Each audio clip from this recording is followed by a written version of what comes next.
No. Well, I think it's justified. They think I'm an asshole, but I also think I'm right. Am I the asshole? Everyone is fighting over it. Everyone sucks. Everyone sucks. No one's just like, hey, give it the money back. Yeah, Let's just start. everyone lost. Give the money back. Act like none of this happened. Yeah, she's not. What I need info on is what other people were asking for, because she said her sister said she deserves all the money. That the sister's an asshole there. That's great. Yeah. She's also the asshole for going, none of you responded, I'm taking the money. I'm like, you're also an asshole. What she should do is just spread the money back and, like, Venmo them all their money back and, like, I'm done with this. Yeah. I'm f***ing out. You guys all suck. That's the logical thing to do if you don't want to drag it out. Right. No, we've had different situations like this where anytime a financial thing comes into play with a friendship or family relationship, you go, is this friendship worth $800? Because you're about to lose it. Is the $800 worth it to lose it? Because she's about to lose all these people. Sounds like they don't like each other, any of them. No. Some comments. What that is called theft. OP needs to return the money to each woman who paid into the pot. The money does not and never belong to OP. However, I have a feeling OP already spent the money, so there's that. Oh. Probably. You know what? After a certain amount of months, she was just like, you know what? This is mine now. And then because the decision was made.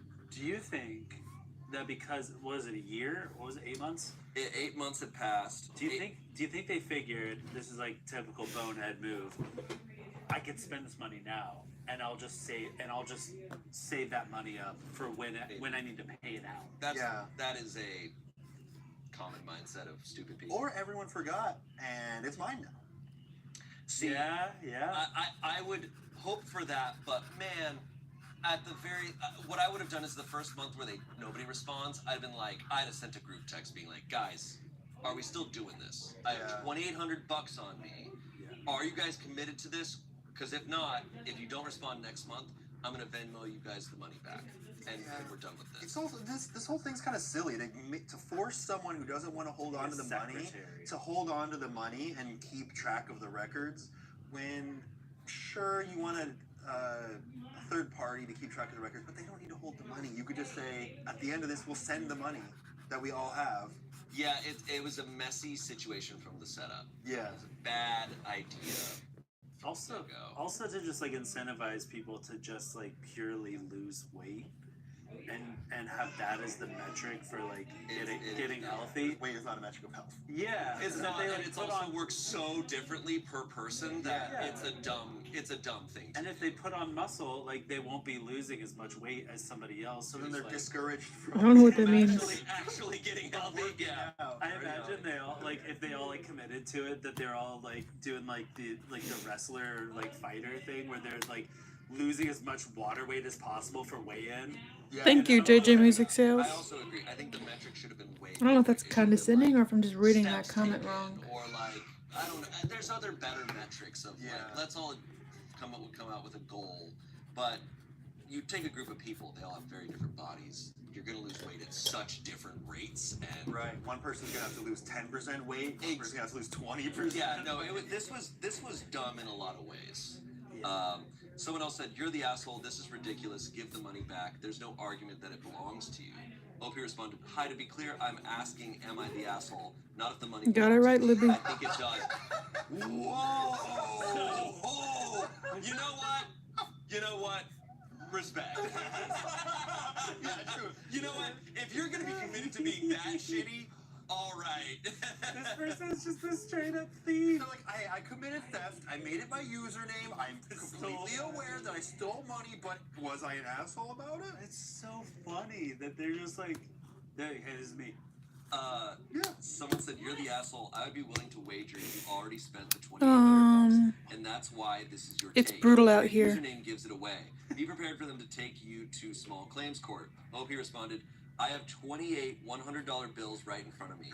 Someone said, I hope your sister never talks to you again. OP responded, and nothing of value would be lost. Oh, shit! This one, okay. maybe this one's a troll post, It but kind of seems trolly. it's a little trolly just in the responses and stuff, but it's a damn good story. You're welcome. And I'm sure stuff like this has happened. We have already dealt with so many stories of money just being a huge problem for people. It reminds me too of any story I've heard about people winning the lottery, where it's just boom, nightmare. Ruins lives. So this next story, bit of a trigger warning. Women in unsafe situations. So you can skip to the next story if you want. Wonder Woman. You want to hear about. So here we go. True off my chest. Do guys really just not get it? I was out with my friend Mark a little while ago, and we had gone to a very popular restaurant downtown, so we had to park 3 blocks away from the restaurant in a parking garage. We each drove our own cars, and I parked on the 3rd floor, and he parked on the 2nd. It was past 11 when we left the restaurant, so other than a few bars, everything was closed down, so we were pretty much alone as we reached the garage. Once we got into the elevator, we could hear a bunch of guys who had obviously been drinking, shouting, and laughing on one of the floors. We stopped on the floor where I had parked and saw the group of guys between the elevator and my car. They looked towards us, and one of them said something like, "I bet she's not as stuck up as those girls at the bar." It made me really nervous, and I asked my friend if he would walk me to my car. He said he didn't want to wait for the elevator again, so I asked if he would watch me walk to my car at least. He sighed in annoyance and rolled his eyes and finally agreed. I pulled out my keys and arranged them so there was a key between each of my fingers and clenched my fist. This earned another sigh from my friend. I got out of the elevator and half walked, half ran to my car, hugging the outer wall to put as much distance between me and the group of guys. I waited until I was almost at my car before unlocking it, hopped in, and got out of there as quickly as I could. A few days later, we were hanging out at my house, having a game night with a few other friends, and Mark decided to share the story of our last night out and how ridiculous I had acted. One of the other guys laughed and said, "We're not all looking to jump a girl in the parking garage." One of my girlfriends spoke up and said, "We have no real way of knowing if someone is dangerous or not, that most girls have had a bad experience with someone that they never would have thought that they were the type to do that. Friends, family, parents, friends, coworkers, etc." The conversation quickly moved on to another topic, but I was sitting there thinking of a few of the times that guys in my life just didn't seem to get that we have rules that we follow. My ex-husband would get so frustrated when I would ask him to lock the door if he was leaving if I was going to be the only one home. My brother is trying to help me look for apartments on a budget and not understanding that I will not take a garden or first-level apartment as a single girl. A Tinder date not understanding why I check in with a nearby friend the first few times going out with them. My friend, who was my roommate for a couple of years, not understanding why I look out the peephole and put the chain on before opening the door if I do not know the person knocking. There are many other examples, but thinking about all this just makes me wonder, do guys really not get it? Edit, I am not trying to bag on men with this question. I know there are decent people.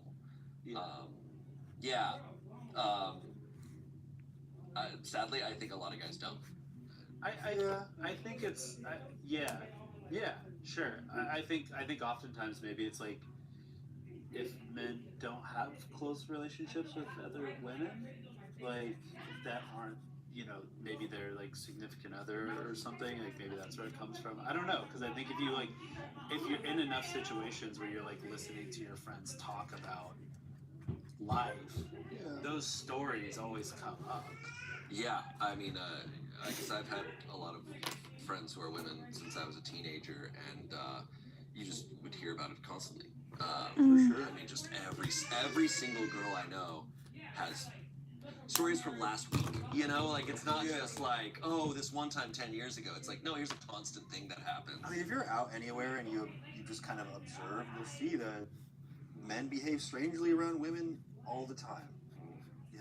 And I think one of the issues and one of the reasons that many men just don't get it is because many people were taught when they were young, treat others like you would like to be treated, or like think about if you were in their shoes. And the issue is that you can't just be like, oh, but if I were you, I wouldn't be scared, when you are not a woman of whatever size and shape and whatever. Like you cannot actually imagine what it would be like to be them unless you think outside the box of who you are. Right. So you're like, I wouldn't care, so why do you? Like, that's just, it's... Right.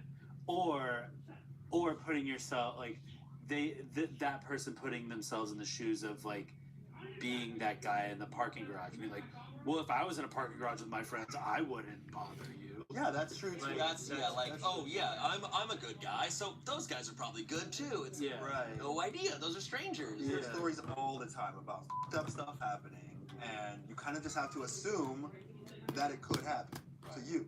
And at the very least, even if it was an empty parking lot, or even if it was a safe space, you have a friend who's like scared and saying, "Hey, can you walk me?" Yeah. It's like, dude, I'm afraid walking through like an empty parking lot. Yeah, I mean, I am too. Sure. Like, that shit's spooky. Yeah, it's strange to me. If someone's like, "Hey, could you walk me to my car?" I'd be like, "Yeah, dude, of course." Right. And that could be anybody. Yeah. If I had a friend who was a 6'5" dude and he was like, "Can you walk me to my car?" I'd be like, "All right, man." Like, I'm scared. And it's like, this guy's saying, "I feel safe, why don't you?" And it's like, okay, if you feel safe, then walk them to their car, and then you go off by yourself because you feel safe and walk to your car alone. Exactly. It's like, dude, okay, you're gonna miss the elevator. Whatever. Who cares? Yeah. They were more concerned about their, 30 seconds than They're not really their friend. They're not really aware or considerate of their friends' feelings, it I seems. think they're just lacking empathy. Yeah. Really. Yeah. Comments here.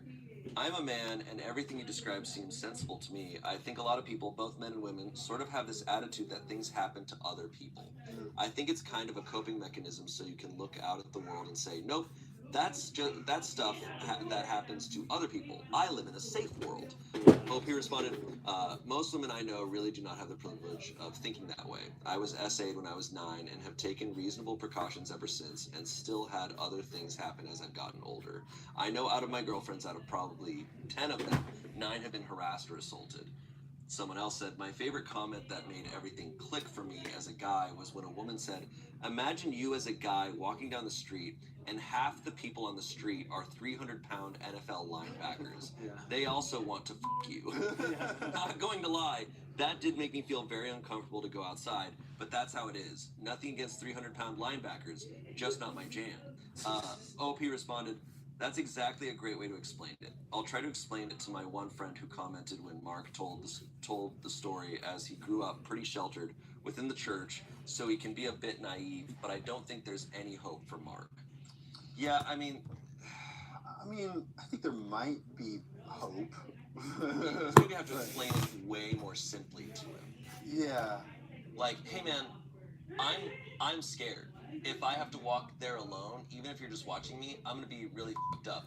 You as a friend, I'm asking you as a friend to come with me. Yeah. That would be you as a friend doing a favor for me and showing that you care about me. Yeah. If you're gonna say no to that, then I am assuming you actually don't give that much of a shit about me, and I don't want to be your friend.